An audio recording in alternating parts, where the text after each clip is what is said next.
Jadi demikian juga kita berharap di dalam tubuh kita juga akan terjadi keseimbangan tentang cairan.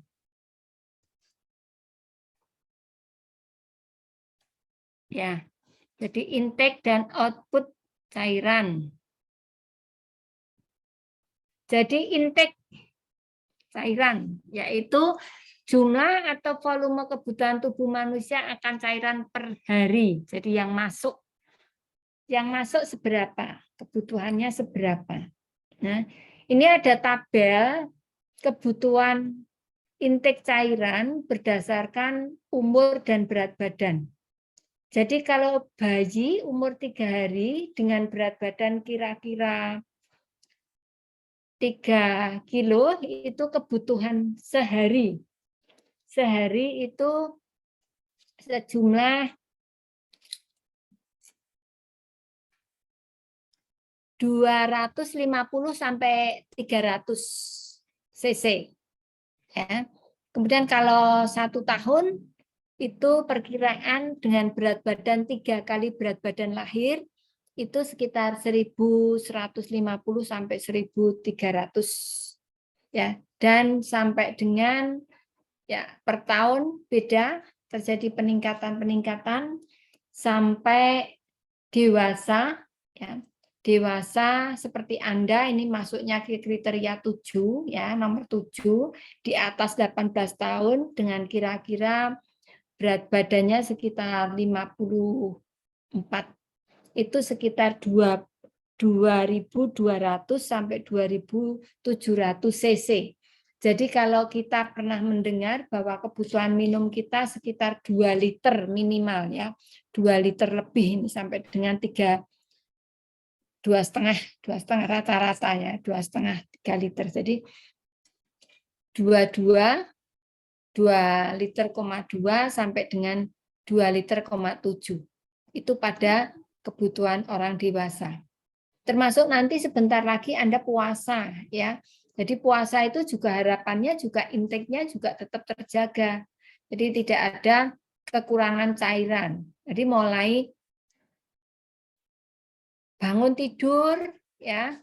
Bangun tidur ya harapannya bangun tidur tidak bangun ucek-ucek terus berbuka bersahur tidak, tapi ada kegiatan yang lain dulu ya, misalnya sholat dulu atau mungkin menyiapkan makanan dulu ya. Pertama minum dulu ya, minum air putih.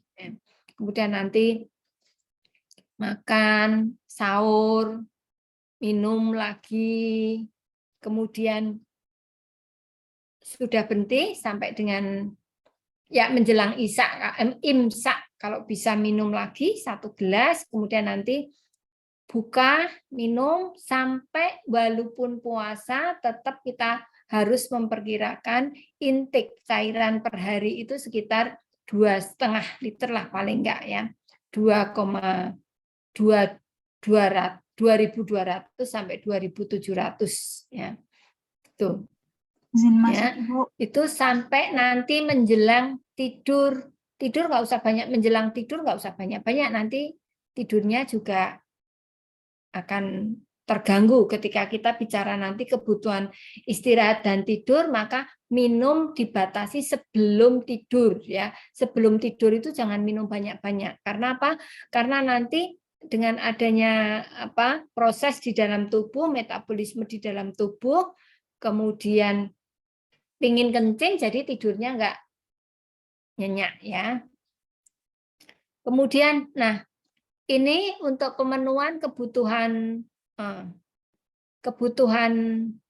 cairan ya, yaitu diambil dari tidak semata-mata dari air minum saja, tetapi bisa dari hasil oksidasi atau metabolisme, kemudian termasuk dari makanan. Yang kita makan ini ya, yang kita makan ini juga ada cairannya ya. Misalnya dari nasi saja. Nasi saja kan menanaknya juga ada airnya kan, tidak kering. Kalau nasi kering berarti apa itu? Intep ya, intep goreng ya. Ya, yang kita makan kan tidak kan, yang kita makan ada basah-basahnya. Jadi ada kandungan airnya. Apalagi ini sayuran, buah, ya, lauk pauk, sayur, ya, walaupun anu kan kadang-kadang kan masak sayur itu juga ada kuahnya. Nah, ini perkiraan air di dalam makanan dalam keadaan ya ini di makanan kita itu sekitar 750 mili. Ya. Jadi beberapa yang 2.200 sampai 2.700 cc tadi itu terdiri dari air minum, makanan, dan hasil oksidasi atau metabolisme. Ya, itu untuk intake atau kebutuhan cairan di dalam tubuh bisa kita penuhi dari beberapa hal tadi. Nah, yang berikutnya, karena kita ingin mendapatkan kesehatan itu adalah homeostasis, keseimbangan antara yang masuk dan yang keluar. Kalau kebanyakan masuk tidak ada yang keluar sedikit juga akan menimbulkan gangguan di dalam tubuh. Mulai dari udem, ya, udem itu bengkak-bengkak. Kemudian nanti ginjalnya juga terganggu, jadi bengep gitu ya. Maaf, izin masih Ibu. Iya? PPT-nya masih di slide ke-1. Oh, masih di slide 1. Ini belum kelihatan? Belum, Ibu, masih di slide 1. Tidak di anu ya, tidak saya slide show ya.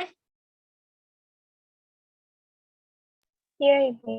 Karena sebenarnya kan sudah saya slide show, sudah masuk. Ini sudah? Belum? Sudah, Ibu. Yang tadi sudah muncul? Belum? Tadi baru gambar ini? Iya, Ibu. Iya, Ibu. Iya, Ibu. Oh ya Allah, kasihan. Ya, ini sudah ya. Jadi kebutuhan intake cairan, masukan ya, cairan yang masuk ya. Kemudian setelah cairan masuk harus seimbang dengan cairan yang keluar. Cairan yang keluar ya.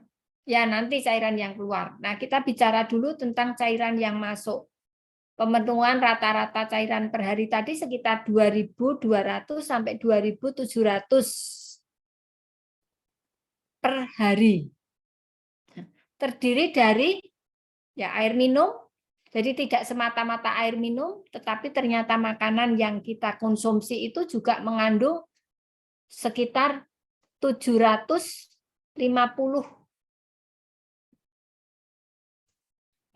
kurang ya, sampai sini kelihatan ya.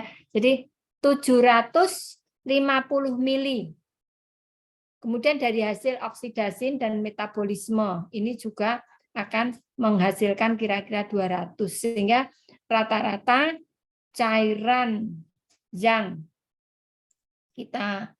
intake tadi, yang masuk tadi, sekitar harapannya adalah sekitar 2.200 sampai 2.700. Ya, makanya tadi saya sampaikan, walaupun nanti sebentar lagi 20 hari lagi ya, 20 hari lagi puasa, tetap Anda harus memperhitungkan supaya cairan tadi masuk sekitar lebih dari 2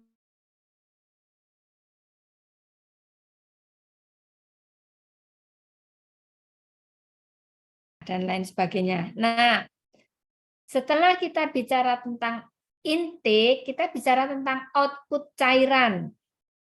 Apa itu output cairan? Yaitu jumlah atau volume kehilangan cairan pada tubuh manusia per hari. Melalui 4 rute atau 4 proses. Yang pertama apa? Dari urin. Kalau minumnya banyak, kencingnya banyak. Ya. Kalau untuk apa namanya? Ini ya, ini sekitar ya normal. 1.400 sampai 1.500 mili per 24 jam. Rata-rata normal di atas 30 sampai 50. Maka besok nggak tahu sudah atau belum Anda askep ibu hamil. Ketika mau ibu hamil mengalami preeklamsi akan diberikan NGSO4. Salah satu yang harus dikaji adalah produksi urin tidak boleh kurang dari 30.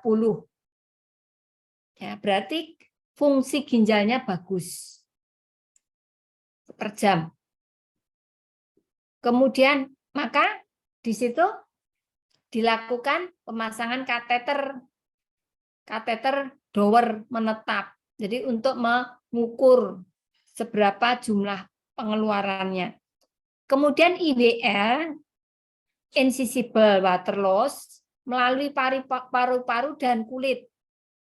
Melalui kulit, nah kita kadang-kadang kan merasakan toh tubuh kita, kulit kita basah. Bukan keringat ya, tapi basah kulit kita. Kemudian paru-paru. Ya, paru-paru. Coba ini kalau misalnya buktinya apa? Buktinya bila kita di kaca, ya misalnya di HP gitu, kita bernafas di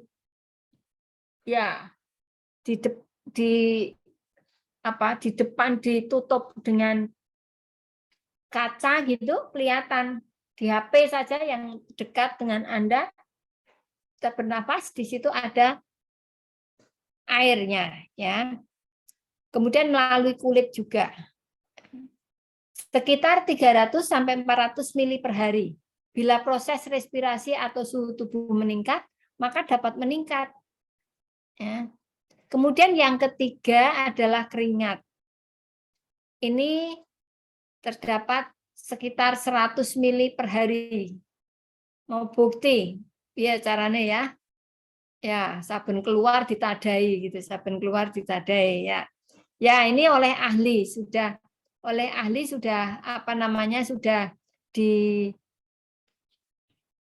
sudah dilakukan pengamatan ya yang sudah terbukti itu. Kemudian dari feses. Feses itu sekitar per hari itu sekitar kandungan airnya sekitar 100 sampai 200 mili. Kalau kurang cairan termasuk di sana nanti fesesnya juga akan sembelit itu berarti kekurangan cairan juga ya. Itu 4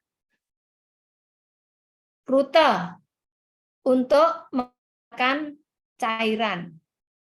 Ya.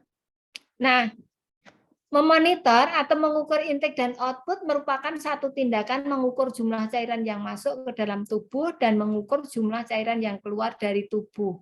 Tujuannya apa? Tujuannya adalah yang pertama adalah menentukan status keseimbangan cairan tubuh. Yang kedua adalah menentukan tingkat dehidrasi klien. Ya, jadi kalau cairan intake dan output itu kaitannya adalah termasuk juga dengan tingkat dehidrasi. Contoh di udara yang panas, banyak keluar keringat, tidak ada kesempatan untuk minum, intake-nya minim, maka pasien bisa terjadi dehidrasi. Ya. Apalagi kalau misalnya muntah-muntah, diare, ya, itu juga akan terjadi dehidrasi. Kemudian untuk menentukan status keseimbangan cairan tubuh tadi ya, yang diharapkan kan terjadi seimbang atau homeostasis tadi ya. Maka kalau terjadi pengeluaran yang berlebihan, intake-nya ditambah. Contohnya apa? Orang diare ditambah dengan infus. Orang perdarahan ditambah dengan pemasangan infus. Yang keluar apa? Darah. Nanti pada pertemuan ini juga yang dimasukkan apa? Darah. Transfusi misalnya ya. Kalau misalnya kita ya kepanasan ya kita perlu minum yang banyak ya. Jadi perlunya kita mendapatkan keseimbangan cairan di dalam tubuh ya. Kalau terjadi ketidakseimbangan, banyak nanti penyakit-penyakit yang bisa muncul. Nah, ini prosedurnya bagaimana? Ya, kalau secara gampang saja, kalau kita ingin keseimbangan, yang keluar 1 gelas, yang dimasukkan 1 gelas. Simpelnya seperti itu. Tetapi kan tidak mungkin, ya. Jadi hanya yang keluar seberapa sih kalau misalnya yang urin kelihatan bisa melalui pemasangan Dower kateter bisa. Tetapi kalau yang lain-lain IWL, kemudian pada keringatnya, fesesnya, ya. Jadi itu sebagai perhitungan perkiraan, ya. Jadi yang pertama untuk menentukan keseimbangan cairan tadi adalah menentukan cairan yang masuk ke dalam tubuh yang terdiri dari air minum, ya, air dalam makanan, hasil oksidasi metabolisme, ya. Kemudian juga ya cairan yang ada di intravena. Ini adalah yang masuk, ya, dari intake cairan yang masuk. Kemudian dibandingkan dengan cairan yang keluar dari tubuh yang terdiri dari urin, keringat, feses, kemudian termasuk IWL, ya, muntah, ya. Ini juga merupakan bentuk-bentuk dari pengeluaran, ya. Kemudian yang berikutnya adalah menentukan keseimbangan tadi dibandingkan antara yang masuk dan yang keluar. Kemudian dilakukan pendokumentasian. Ya. Pada penyakit-penyakit tertentu, pada keadaan-keadaan tertentu bisa jadi intake-nya kurang, output-nya normal. Itu tidak seimbang karena yang intake-nya kurang, output-nya sama, kurang. Atau intake-nya sama, normal seperti biasa, tetapi output-nya yang lebih banyak.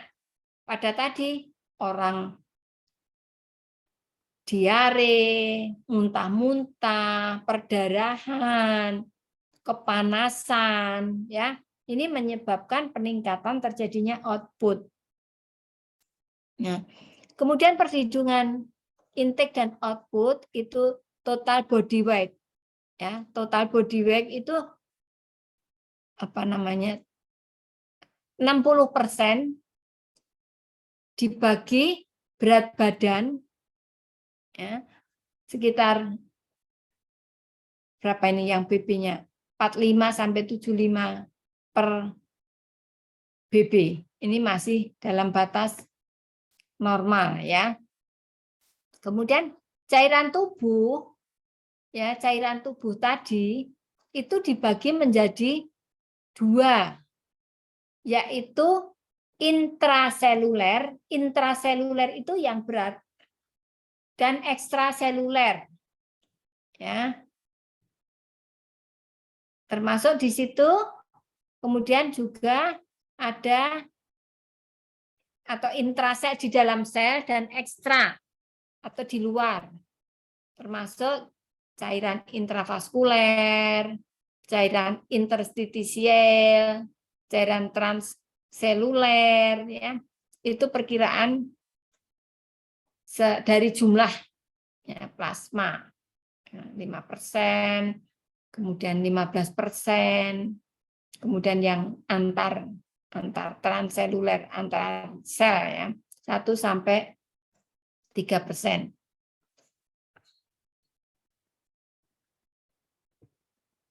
Ya, kemudian, nah, perbandingan cairan intraseluler dengan cairan ekstraseluler itu pada orang dewasa lebih banyak pada intraselnya, yang ekstraselulernya 1, ininya 2, ya. Kemudian pada anak-anak itu lebih banyak pada intraselnya dibandingkan dengan ekstraselulernya. Pada bayi itu 1-1, ya. Jadi kalau pada bayi termasuk juga, ya, kalau pada kehilangan cairan dia akan lebih mudah terjadi dehidrasi. Ini jumlah cairan di dalam tubuh ya. Selain massa, otot, tulang ya, itu cairan. Kalau dewasa itu sekitar 45-75% dari berat badan tubuh kita itu berupa cairan. Ya. Kalau berat badan kita berapa? 45, itu ternyata 30%-nya berapa? 45. 45 itu 10 atau ya 50 gitu ya, 50 kilo. 50 kilo itu sekitar 37,5-nya adalah cairan. 12,5-nya, 25%-nya kalau kita ambil batas yang tertinggi itu entah itu tulang, ya rambut, otot ya. Kalau pria sekitar 60%, sedangkan pada wanita 55%. Anak dan bayi sekitar 75%. Ya, itu adalah jumlah cairan di dalam tubuh. Nah, yang berikutnya adalah transfusi darah. Untuk yang intake output bisa diterima, bisa dibayangkan ya. Kemudian yang berikutnya adalah transfusi darah. Ya. Ada yang sudah pernah menerima donor atau donor darah?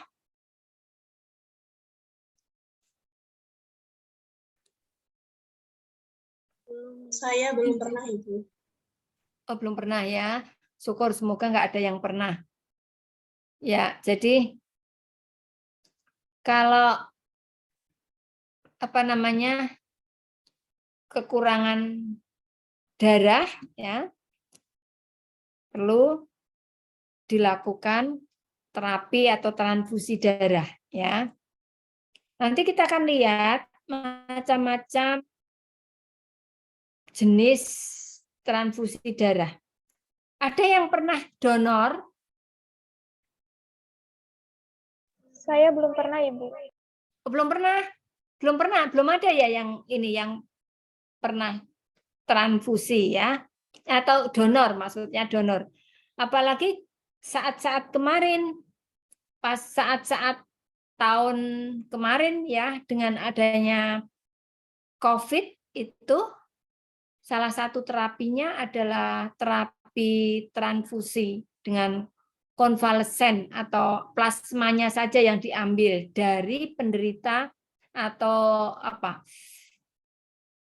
pasien yang sudah pernah terkena COVID. Jadi antibodinya yang digunakan ya. Jadi yang diambil darahnya. Jadi ada yang darah itu ada yang diambil darah segar seperti ini komplit full blood ya, full. Jadi seluruh bentuk termasuk sel-sel darahnya semuanya dikeluarkan, dimasukkan. Ada yang hanya sel darah merahnya, ada yang plasmanya, ya, ada yang beberapa zat saja, ya. Kemudian, nah, apa itu donor darah atau transfusi darah? Transfusi darah adalah pemberian darah seseorang kepada orang lain. Jadi ada dua individu berarti, satu yang memberi, satu yang menerima. Orang yang berperan sebagai pemberi darah disebut donor, orang yang menerima darah disebut dengan resipien. Ya. Donor perlu memperhatikan jenis aglutinogen di dalam eritrosit, jadi pembekuannya. Sedangkan resipien perlu memperhatikan jenis aglutinin dalam plasma darah. Nah, sebelum melakukan transfusi darah, perlu menentukan golongan darah, baik itu resipien, penerima maupun pendonor, harus cocok. Ya. Proses penentuan golongan darah ini ya dilakukan dengan cara tes darah yang disebut dengan nanti di ibu ya, di askep ibu itu ibu hamil salah satunya adalah dilakukan P4K, perencanaan persalinan ya dengan komplikasi. Itu salah satunya adalah golongan darah ibu yang nanti kemungkinan adalah sebagai resipien, golongannya apa, kemudian keluarga, calon pendonor apabila ada hal-hal yang tidak diinginkan maka dia harus diberikan darah ya, harus dilakukan pemeriksaan darah secara tes darah. Setelah diketahui jenis golongan darah antara donor dan resipien, barulah proses transfusi darah dilakukan. Tetapi tidak hanya ditentukan golongan darah saja, ABC itu tidak, tetapi juga apakah ini terjadi pembekuan atau tidak, ya. Jadi transfusi darah tadi sudah ya merupakan tindakan perawatan atau medis yang dilakukan oleh bagi klien yang membutuhkan darah dan atau produk darah. Jadi tidak hanya full blood, darah penuh, ya, tetapi ada produk darah, bisa serumnya, bisa sel-sel darahnya yang dimasukkan melalui vena dengan menggunakan transfusi set, ya. Pemberian transfusi darah digunakan untuk yang pertama adalah memenuhi volume sirkulasi darah. Pembuluh darah itu harus terisi penuh oleh darah. Kalau tidak terisi, maka atau kurang, dia akan lemah, tidak bisa tekanan darahnya rendah karena tidak menekan dinding pembuluh darah. Demikian juga kalau sedikit tadi tidak akan menghantarkan oksigen maupun zat-zat yang dibutuhkan oleh tubuh ke perifer-perifer. Ya. Jadi untuk memenuhi sirkulasi darah, contohnya pada orang yang perdarahan, ya. Kemudian orang yang karena ya nanti dehidrasi misalnya ya. Kemudian yang kedua adalah memperbaiki kadar hemoglobin dan protein serum. Ya. Tindakan ini dilakukan pada pasien yang kehilangan darah, misalnya operasi besar, kalau di kebidanan postpartum, ya, kontraksi uterus tidak terjadi, perdarahan, kecelakaan, luka bakar hebat, penyakit kekurangan kadar Hb atau kehilangan darah. Nah, ini orang-orang ini perlu dilakukan pemberian transfusi darah. Ya. Kemudian yang berikutnya adalah mengalami defisit cairan atau cairan curah jantung menurun. Dalam pemberian darah harus diperhatikan kondisi pasien. Kemudian kecocokan darah melalui ya tidak hanya obat saja ya yang mempunyai prinsip 5 benar, 6 benar dan lain sebagainya ya. Tapi harus pemberian semua terapi ya termasuk darah ya. Pasiennya sudah betul, label darahnya jangan sampai keliru ya, golongan darahnya, periksa warna darah terjadi gumpalan atau tidak, homogenitas bercampur apa tidak, resusnya bagaimana ya, ada resus juga. Nah, tujuannya apa? Tujuannya otomatis pemberian darah itu untuk meningkatkan volume darah sirkulasi. Setelah pembedahan banyak keluar darah. Ya, persalinan itu juga persalinan ini juga akan mengeluarkan darah. Trauma atau hemoragik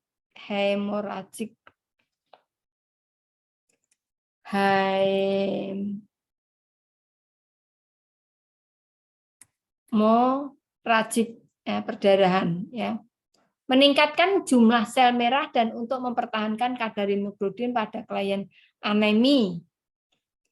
Ya, tidak cukup dengan pemberian Fe, ternyata harus ditambahkan dengan darah transfusi ya.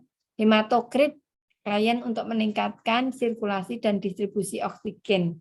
Karena fungsi dari darah merah eritrosit itu adalah membawa hemoglobin ya, hemoglobin. Hemoglobin itu ada di eritrosit ya, eritrosit atau darah merah. Itu untuk mengangkut oksigen. Kemudian berikutnya memberikan komponen seluler tertentu sebagai terapi sulih. Yang tadi, yang kemarin-kemarin beredar kan, diperlukan donor konvalesen atau plasma dari penderita yang pernah mengalami COVID. Ya, itu termasuk komponen seluler tertentu sebagai terapi sulih ya. Atau untuk hal yang lain, misalnya faktor pembekuan untuk membantu mengontrol perdarahan pada pasien hemofili, mencegah pemberian produk darah secara berlebihan atau mencegah terjadinya komplikasi akibat transfusi. Kemudian ini bagian transfusi darah ya. Kalau dulu golongan darah adalah donor universal. Jadi karena dapat ditransfusikan ke seluruh golongan darah ya. Kalau dulu ya, tapi kalau sekarang itu lebih banyak yang sejenis ya, karena perkembangannya termasuk juga di situ kan ada resusnya juga ya. Golongan darah AB ya, golongan darah AB adalah resipien universal. Jadi boleh diberikan golongan darah apapun bisa menerima ya dulu ya. Ya kalau sekarang lebih hati-hati ya, lebih hati-hati biasanya hanya pada golongan tertentu saja ya. Kemudian, kenapa? Karena tadi ada tabel aglutinasi dari berbagai golongan darah ya. Kalau O ini diberikan aglutinin A tidak menggumpal. Aglutinin B tidak menggumpal. Maka boleh tadi bisa diberikan ke semua resipien ya. Kemudian kalau yang golongan darah A itu aglutinin A dia menggumpal ya. Kalau yang B tidak menggumpal, yang B yang aglutinin A ini tidak menggumpal, sedangkan pada aglutinin B menggumpal ya. Kalau AB ini menggumpal dan menggumpal sama-sama menggumpal ya. Kemudian berikutnya adalah setiap obat ya, segala sesuatu berterapi itu semuanya tidak akan mulus sesuai dengan yang kita inginkan sebagai efek terapi saja. Tapi pasti di balik itu ada reaksi-reaksi yang kadang tidak diinginkan atau yang dikenal dengan reaksi transfusi. Reaksi transfusi itu bisa terjadi segera, bisa beberapa saat, atau bisa beberapa hari setelah dia pulang ke rumah mungkin ya. Mengapa? Misalnya contohnya adalah reaksi alergi. Kadang demam, menggigil ya. Kemudian hemolitik, kekebalan tubuh akut. Hemolitik tertunda nih ya yang beberapa hari setelah transfusi dilakukan. Oleh karena itu, maka tindakan pencegahan reaksi transfusi tadi dilakukan sebelum transfusi dimulai. Ketika kita mau menyuntik saja, kita minimal membaca etiket obat 3 kali. Ngambil dibaca. Sebelum disedot dibaca. Setelah diturunkan botolnya dibaca lagi ya. Nah, apalagi ini darah. Jadi dibaca berkali-kali. Kemudian selain dibaca dilakukan cross-match. Cross-match itu pemeriksaan silang. Jadi kalau sudah darah golongan A akan diberikan kepada golongan darah A ya. Ini dilakukan pemeriksaan silang. Apakah terjadi pembekuan atau reaksi atau tidak? Ya.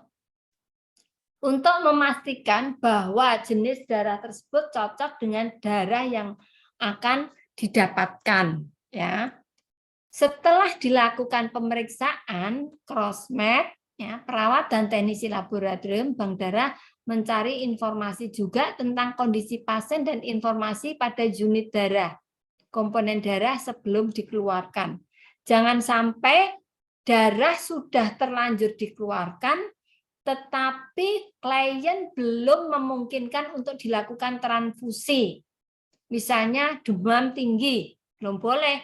Jadi darah tidak dikeluarkan dulu, ya. Kemudian ya reaksi tadi yang pertama adalah alergi, ya, mengindikasikan inkompatibilitas antara sel darah merah dengan sel darah merah donor dan resipien, tidak cocok, ya. Tandanya apa? Ruam, merah-merah, menggigil, demam, mual atau hipotensi sampai dengan shock, potensi berat sampai dengan shock, ya.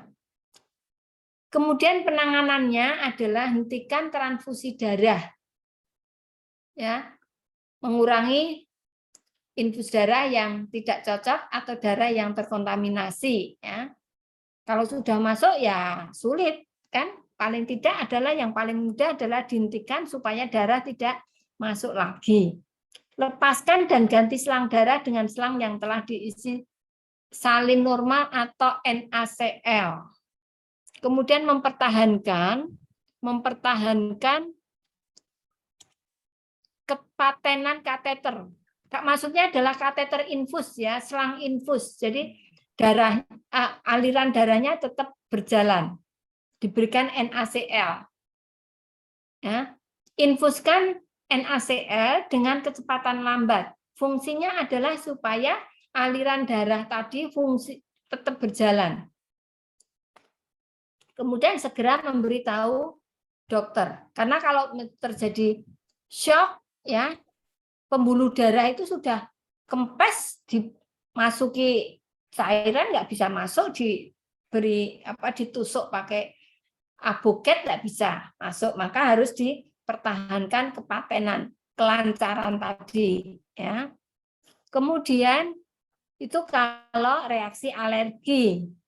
Reaksi yang kedua adalah pirogenik, adanya kuman, ya, mengidentifikasi sepsis dan akhirnya kerusakan ginjal. Ya, sepsis masuk ke aliran darah. Tanda-tandanya apa? Mual, menggigil, demam, sakit kepala.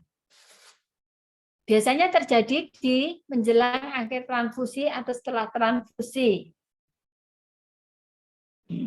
Yang tadi, reaksi itu bisa cepat, bisa sedang beberapa saat, atau bisa lambat. Penanganannya juga sama. Yang pertama adalah menghentikan transfusi darah dulu. Lepaskan dan ganti selang darah dengan selang yang telah diisi sama. Salin normal.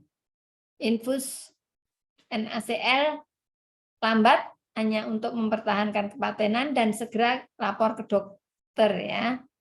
Kemudian yang berikutnya adalah kelebihan beban sirkulasi. Tetesannya tidak menghitung sesuai dengan kebutuhan,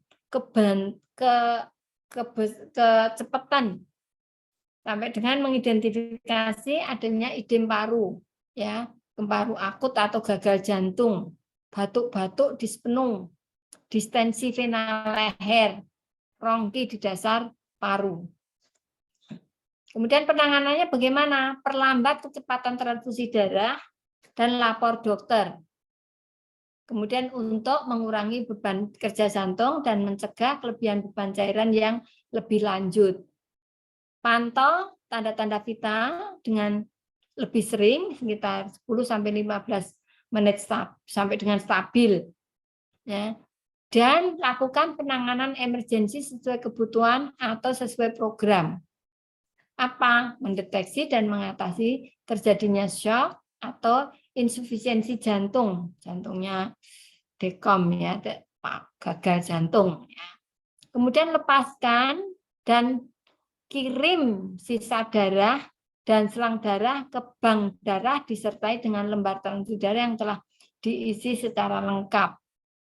Ya.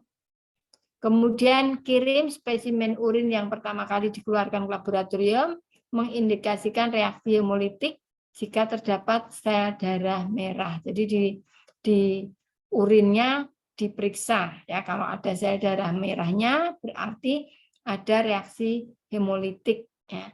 Kemudian pantau asupan dan keluarnya cairan ya, intake output dikaji, kemudian terutama keluarannya urin semakin rendah, makin sedikit, maka berarti kerusakan ginjal semakin besar. Ya.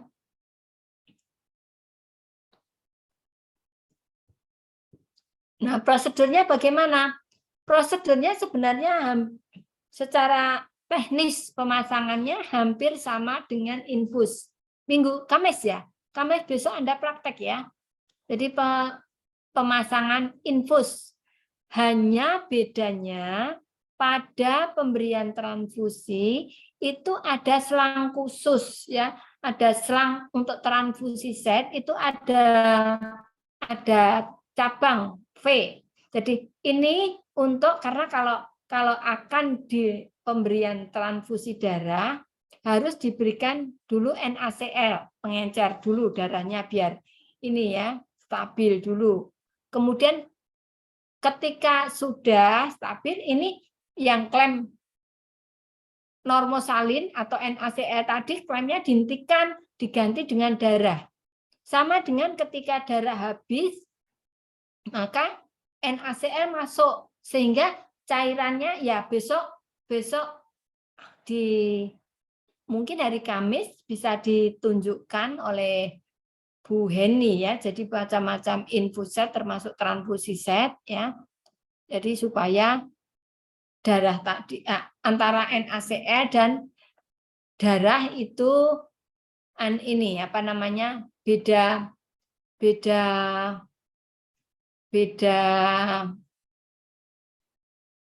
hanya ini selangnya, tetapi yang di abogetnya satu ya. Kalau tidak ada bagaimana? Kalau tidak ada ya infus set biasa, tetapi ketika darah habis ininya dibuang ya, ini kantong darahnya ya dibuang kemudian diganti dengan NaCl dulu gentenan ya. Ini kurang praktis.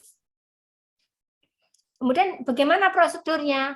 Prosedurnya yang pertama adalah pemeriksaan laboratorium darah, uji golongan darah ya antara pasien atau pendonor dan resipien tadi, kemudian uji silang ya atau disebut dengan cross-match ya, uji saring antibodi pasien ya, ini dilakukan pemeriksaan termasuk misalnya pada orang yang mendonor itu harus sehat. Ya, kalau misalnya dia menderita penyakit tertentu, misalnya terutama adalah penyakit-penyakit yang bisa ditularkan melalui darah, misalnya hepatitis, dia nggak boleh donor, ya. Saring. Kemudian pemberian darah kepada pasien, monitoring selama proses transfusi, ya.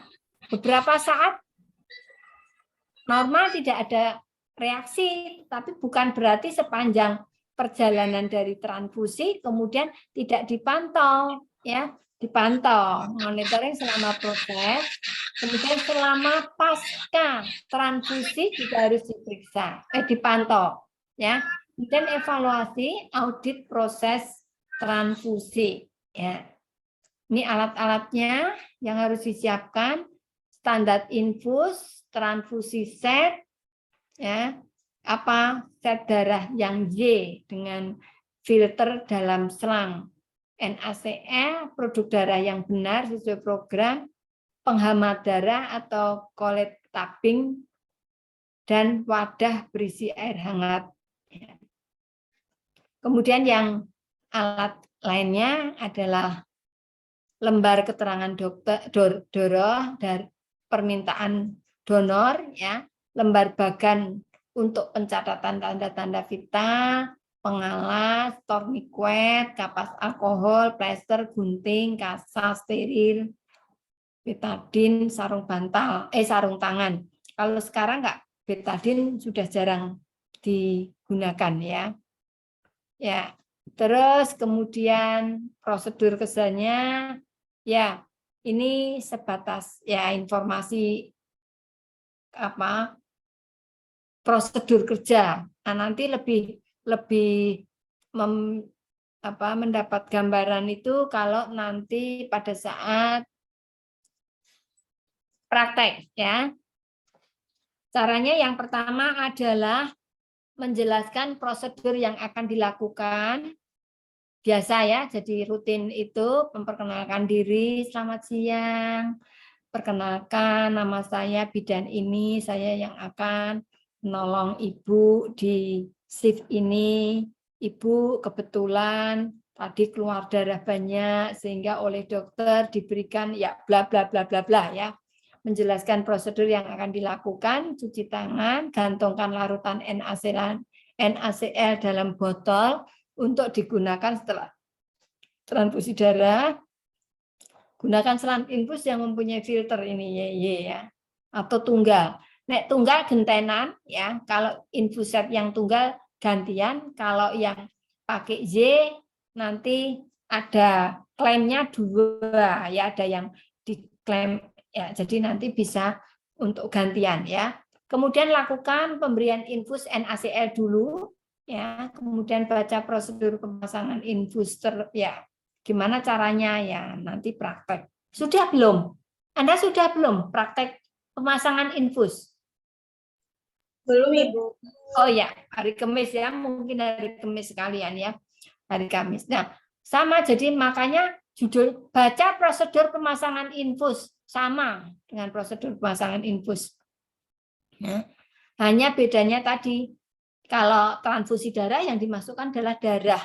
Sebelum dimasukkan darah, dimasukkan dulu NaCl. Sesudah darah habis, masukkan darah. Ya, ini. Kemudian ya pasti dilakukan pemeriksaan dulu. Ya, prinsip benar tadi ya, termasuk juga kedaluarsanya. Makanya tadi yang di depan adalah konfirmasi dulu.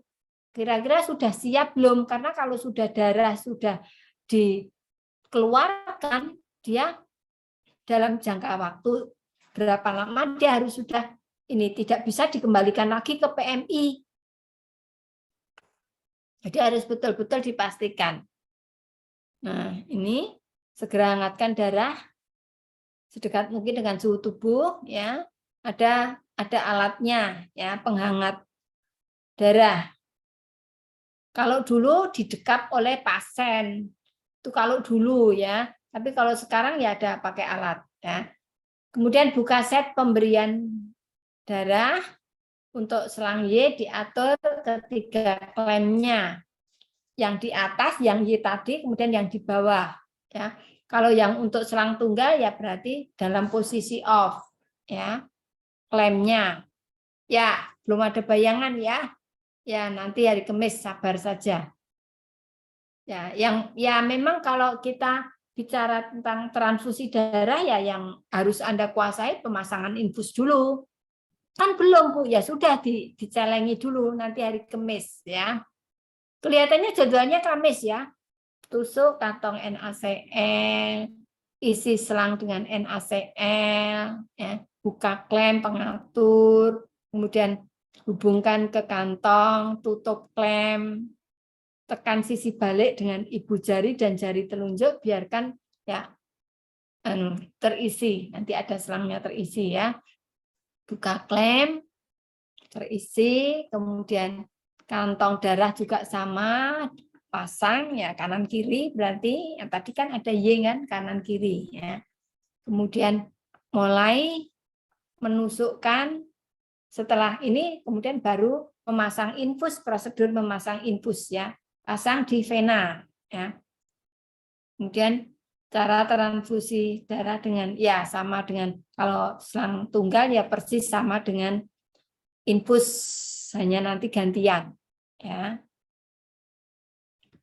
Nah, ini yang reaksi yang tadi ya, reaksinya kan ada alergi, ada demam, hemolitik tertunda. Nah, sekarang berikutnya adalah Anda searching literatur dengan macam-macam jenis transfusi. Tadi beberapa yang sudah saya sampaikan adalah full blood ya, full blood, darah utuh semuanya. Jadi begitu diambil dari pendonor, nanti dimasukkan ke dalam kantong ya, dengan diproses jadi tidak ada proses khusus, darah itu langsung nanti masuk ke dalam tubuh resipien, itu yang disebut dengan full blood ya. Itu salah satu jenis. Atau hanya komponen-komponen tertentu. Darah tadi yang sudah diambil dari donor, dilakukan proses pengolahan, disaring, mungkin yang dimasukkan hanya sel darah merah, atau fibrinogennya saja, atau plasmanya saja, ya. Itu tergantung dari apa yang nanti dari keadaan pasiennya, ya. Ya, satu contoh yang paling dekat adalah memang betul kemarin itu COVID itu transfusi darah yang dimasukkan bukan full blood, bukan darah utuh semuanya, tetapi hanya di plasmanya saja. Ya, karena di situ ada antibodinya yang akan diharapkan dapat melawan kuman. Karena di dalam tubuh si pendonor yang sudah pernah terkena penyakit COVID misalnya, dia sudah membentuk antibodi. Nah, antibodi yang ada di dalam plasma darah ini nanti yang diharapkan dia melawan kuman atau virus COVID pada penderita COVID atau resipien, ya, dan lain sebagainya. Jadi nanti cari macam-macam jenis transfusi darah. Atau pada penderita yang hemofili, butuhkan kan fibrinogennya, ya, trombositnya, pembeku darah, ya. Saya kira itu untuk mahasiswa semuanya. Ada pertanyaan? Cukup? Cukup? Ada orang kah?